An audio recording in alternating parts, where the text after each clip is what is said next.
On the morning of June 21, 2024, what began as an ordinary Friday in the close-knit town of Fordyce, Arkansas, a community of just over 3,000 people where the Mad Butcher supermarket served as both a grocery store and a social hub, quickly descended into unimaginable horror.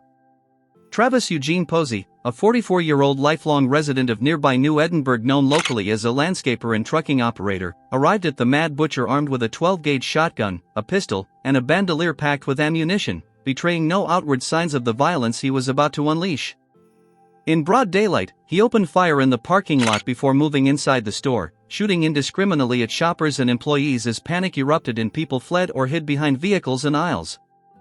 Among the victims was Roy Sturgis, 50, who had been buying steak for his Sunday family tradition and never made it back to his car, and Callie Williams, a 23-year-old nurse who instinctively ran toward the wounded to help, only to be fatally shot herself. Shirley K. Taylor, 62, was killed inside the store, while 81-year-old Ellen Shrum succumbed to her injuries the following day, and 11 others were wounded, their lives permanently altered. Police arrived swiftly, exchanging gunfire with Posey and taking him into custody alive after he sustained non-life-threatening injuries. Despite an immediate investigation, Posey never provided a motive, pleading not guilty days later to multiple capital charges before families endured more than a year of waiting for answers. The town itself reeled as its only grocery store closed temporarily, emergency food distribution centers were set up, flags were lowered statewide by order of Governor Sarah Huckabee Sanders, and hundreds gathered for a candlelight vigil in the blood-stained parking lot. In July 2025, however, the anticipated trial ended abruptly when Posey accepted a plea deal, admitting guilt on all counts. During an emotionally charged sentencing hearing filled with victim impact statements from survivors and grieving families, Posey showed no remorse, remaining largely expressionless as parents, children, and co-workers described lives shattered beyond repair. Judge Spencer Singleton ultimately sentenced him to 4 consecutive life terms without parole plus an additional 220 years, marking Posey as the perpetrator of the deadliest active incident in America that year, an act of senseless violence that left Fordyce forever changed, its sense of safety irrevocably broken, and its unanswered question of why haunting every memory left behind.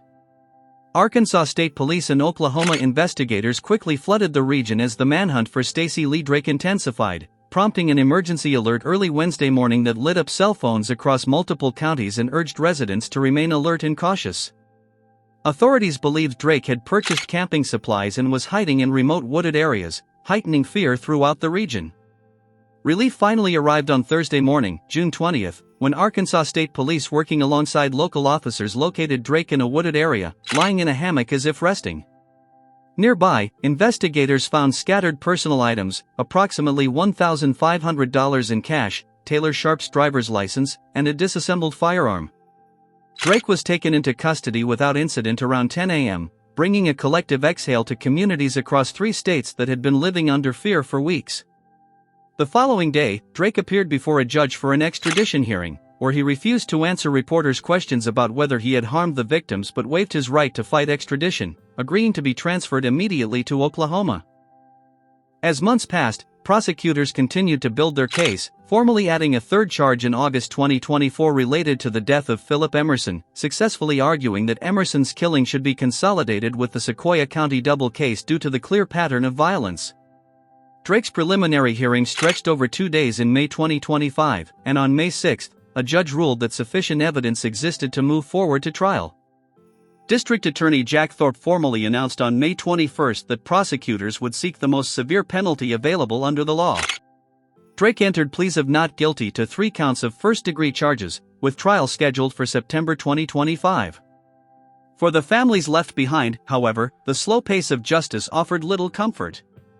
Tia Barnett and her niece Jay Johnson attended hearings to ensure their loved ones' names were spoken and remembered, with Barnett stating plainly that 6 children had been left without parents and justice was the very least they deserved. Drake remains jailed without bail as he awaits trial, with the possibility of the most serious sentence looming if convicted, while Alabama stands ready to pursue its own charges should Oklahoma's case fail to ensure permanent incarceration. Across 3 states, families continue to grieve, communities continue to heal, and investigators quietly wonder whether Drake's trail of violence includes victims still undiscovered. Yet while Drake's victims were strangers to him, the next case reveals an even more chilling betrayal, one involving a husband who turned on his own wife as she desperately pleaded for help. On the night of April 16, 2023, emergency dispatchers in Fayetteville received a domestic disturbance call that would haunt them long after their shifts ended, a call that continued as a woman's final moments unfolded in real time. Dr. Amy Phelps Joyner, just 39 years old, was a highly respected pathologist and partner at Northwest Arkansas Pathology Associates, a University of Arkansas for medical sciences graduate whose career was defined by precision, dedication, and service. To colleagues, she was deeply valued. To friends, she was warm, intelligent, and vibrant, a member of the Nerdy Girls Club of Northwest Arkansas, where she bonded with others over books, laughter, and shared curiosity, never knowing how tragically her life would end. Julie Storing, a fellow member of the Nerdy Girls Club, later remembered how Amy had welcomed her in 2020 with genuine warmth, describing her as someone who carried a natural brightness that made others feel immediately at ease, yet behind that outward light, Amy's personal life was quietly unraveling. Her marriage to 40-year-old Marcus McBurney Joyner had deteriorated beyond repair, and Amy had begun making plans to leave, determined to reclaim her life from a relationship that had become increasingly volatile. On the night of April 16, Marcus was intoxicated and acting aggressively, and recognizing the escalating danger, Amy placed a 911 call, calmly at first, explaining to the dispatcher that her husband was under the influence and behaving violently. The audio recording captures her attempting to stay composed, answering questions and providing details, until fear abruptly overtook her voice. Her tone shifted to raw panic as she began screaming for help, followed by sudden silence. Despite the dispatcher's frantic efforts to re-establish contact, Amy never responded again. Instead, a male voice came through the line, measured, cold, and unmistakably deliberate, uttering 5 chilling words. "You wanted it like this," a statement that would later be cited as powerful evidence of intent and awareness. As the dispatcher continued calling out, another 911 call came in from a nearby resident who reported hearing screams and witnessing a disturbing scene in the roadway, describing a person lying on the street with a man kneeling over them in a position suggesting violent assault. When Fayetteville police officers arrived at the East Thornhill Drive residence, they encountered a horrifying tableau. Amy's body lay motionless in the middle of the street, not breathing, with a knife protruding from her neck, her cell phone nearby still connected to emergency services, the dispatcher's voice continuing to call out unanswered. Blood pooled heavily around her body, and bloody bare footprints trailed away from her toward the house.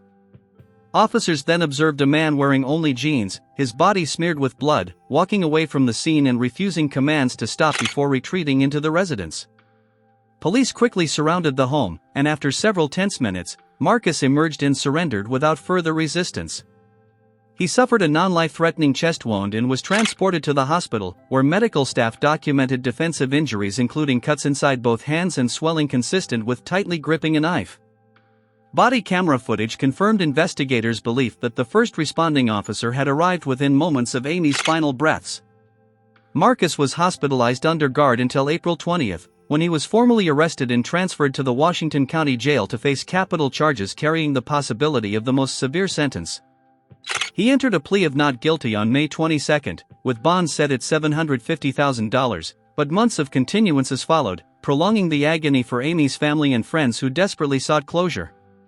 Then, on February 6, 2024, nearly 10 months after Amy's death, what was expected to be another. Judge Joanna Taylor's response was calm but resolute as she addressed Marcus directly, telling him plainly that he had taken a life he had no right to take, the life of a woman he had vowed to love, cherish, honor, and protect. The courtroom then gave space to Amy's family to speak, and her mother, Trudy, struggled through tears as she described a future violently stolen, a daughter gone far too soon, and a family left with heartbreak that words could not mend.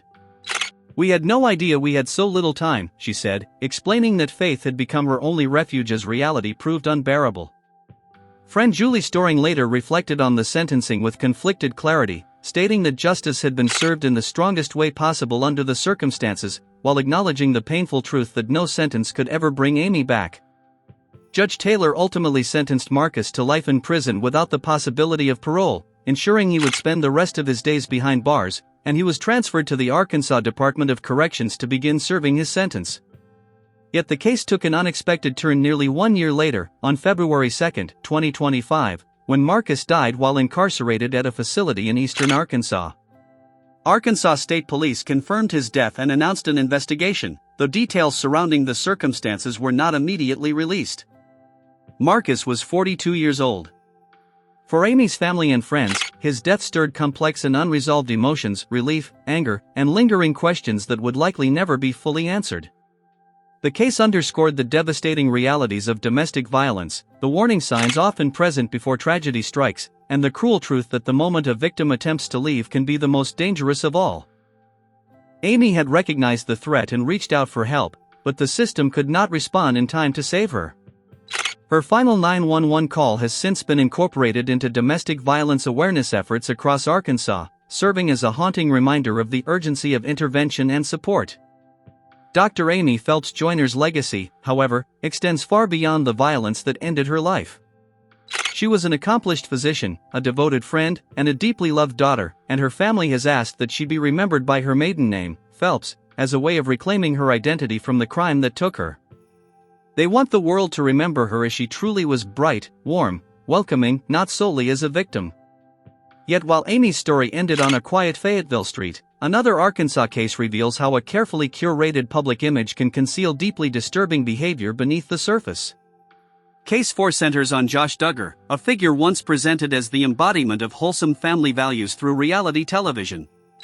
For years, the Duggar family of Springdale appeared on screens nationwide as a devout, tightly knit household raising 19 children under strict religious principles, their lives chronicled through TLC's 19 Kids and Counting. At the forefront stood Josh Duggar, the eldest son, portrayed as responsible and morally grounded. But behind the polished image lay conduct that would eventually shatter his life and permanently stain his family's reputation. Born March 3, 1988, to Jim Bob and Michelle Duggar, Josh was raised in an independent Baptist household marked by intense religious devotion and homeschooling. When cameras first entered the family's home in 2005, Josh was 17, and the attention soon exploded into a cultural phenomenon with the show's debut in September 2008. That same year, Josh married Anna Keller and began building a family of his own, eventually fathering 7 children, while publicly positioning himself as a values-driven leader and securing a. To the outside world, Josh Duggar appeared to be the very success story his parents had hoped to showcase, a polished example of faith, family values, and moral leadership, but that carefully maintained image began to fracture publicly in 2015 when reports emerged revealing that, as a teenager, Josh had engaged in deeply inappropriate and abusive behavior involving minors, including 4 of his own sisters. Though the incidents had occurred years earlier, they had been handled privately and inadequately, and their delayed disclosure triggered an immediate public reckoning that led to the cancellation of 19 Kids and Counting and widespread condemnation. Just months later, another scandal erupted when a massive data breach revealed that Josh's credit card had been used to pay nearly $1,000 for online subscriptions beginning in February 2013, prompting Josh to release a statement admitting to infidelity and inappropriate behavior, further eroding public trust. In April 2021, the fallout escalated dramatically when Josh was arrested by U.S. Marshals on federal charges involving material depicting minors, following an investigation that had quietly unfolded since November 2019, when law enforcement detected troubling activity during an undercover probe into online file-sharing networks. Investigators traced the activity to a desktop computer located at a used car dealership owned by Josh, uncovering disturbing evidence of deliberate concealment. He had created a password-protected partition on the computer's hard drive, a hidden digital space invisible to ordinary users, specifically designed to evade accountability software known as Covenant Eyes, which had been installed to alert his wife, Anna, if concerning content was accessed. Within that secret partition, Josh used file-sharing programs and accessed websites to download hundreds of illegal files over a concentrated 3-day period in May 2019. When Homeland Security agents executed a search warrant at the dealership in November 2019, Josh's immediate response raised alarm. Before agents explained their presence, he nervously asked whether someone had been downloading inappropriate material and volunteered that he had installed file-sharing software across his devices. Prosecutors later presented overwhelming forensic evidence tying Josh directly to the activity, including cell phone records placing him at the dealership during download times, timestamped text messages he sent while the files were accessed, geolocation data from photos taken on his iPhone, and the fact that he was the only paid employee present during the relevant periods. Josh's federal trial began in December 2021, where prosecutors methodically laid out the digital trail, while defense attorneys unsuccessfully suggested that an unidentified remote user could have accessed the computer without Josh's knowledge, a theory dismantled point by point. On December 9, 2021, the jury returned guilty verdicts on both counts, and Josh was visibly emotional as U.S. Marshals handcuffed him and escorted him from the courtroom. Sentencing followed on May 25, 2022, before U.S. District Judge Timothy Brooks, who imposed a sentence of 12.5 years, 151 months, in federal prison without the possibility of parole, along with 20 years of supervised release, mandatory registration as an offender, $50,000 in fines, and strict conditions prohibiting unsupervised contact with his own 7 children. Appeals filed by Josh's legal team were rejected in August 2023 by a unanimous 3-judge panel, and on June 24, 2024, the United States Supreme Court declined to hear the case, exhausting all remaining legal avenues. Josh is currently incarcerated at a federal facility in Texas, with